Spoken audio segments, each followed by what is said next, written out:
മിശിഹായ സ്നേഹം നിറഞ്ഞവരെ, ഈ നോമ്പുകാലം നമ്മെ ഓർമ്മിപ്പിക്കുന്ന ഒന്നുണ്ട്: പ്രാർത്ഥന, ഉപവാസം, ദാനധർമ്മം. ദൈവം നമുക്ക് പശ്ചാത്തപിക്കാൻ തന്ന ഒരവസരമാണ് ഈ ഒരു നോമ്പുകാലം.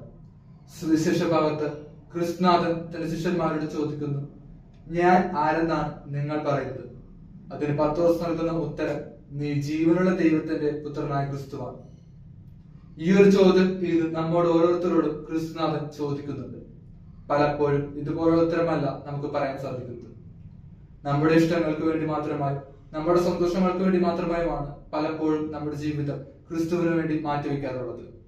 എന്നാൽ ഈ നോമ്പുകാലം നമ്മെ ഓർമ്മിപ്പിക്കുന്ന ഒന്നുണ്ട്: എന്റെ ഇഷ്ടങ്ങളെക്കാൾ ഉപരി ദൈവത്തിന്റെ ഇഷ്ടം നിറവേറ്റുക, ദൈവത്തിന്റെ പ്രീതിക്ക് പാത്രമാവുക. ഈശോ തൻ പത്രോസിനോട് തന്റെ ശിഷ്യന്മാരെയും അടുത്തു ചേർക്കുന്നുണ്ട് ഈ ഒരു ചോദിച്ചതിന് ശേഷം.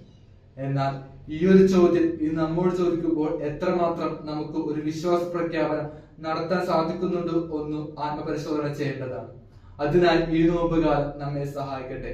പ്രാർത്ഥനയിലൂടെ, ഉപവാസത്തിലൂടെ, ദാനധർമ്മത്തിലൂടെ നമ്മുടെ ജീവിതം എങ്ങനെ ക്രിസ്തുവിനെ പിൻചൊല്ലാമെന്ന് നമുക്ക് കാണിക്കുകയും, അതുപോലെ തന്നെ ഈസ്റ്റർ ആഘോഷിക്കുന്ന നമുക്ക് നല്ലൊരു ഈസ്റ്റർ ആഘോഷിക്കുവാൻ ക്രിസ്തുവിന്റെ പീഡാസഹനത്തിലൂടെ, കുരിശുമരണത്തിലൂടെയും ഒക്കെ കടന്നു പോകുമ്പോൾ ഒരു വിശ്വാസിയായി നല്ലൊരു വിശ്വാസ പ്രഖ്യാപനം നടത്തി എന്ന ഉറച്ച ബോധത്തോടെ ജീവിക്കുവാനുള്ള കൃപയ്ക്കായി നമുക്ക് പ്രാർത്ഥിക്കാം. ദൈവം നമ്മെ സമൃദ്ധമായി അനുഗ്രഹിക്കട്ടെ. ആമേൻ.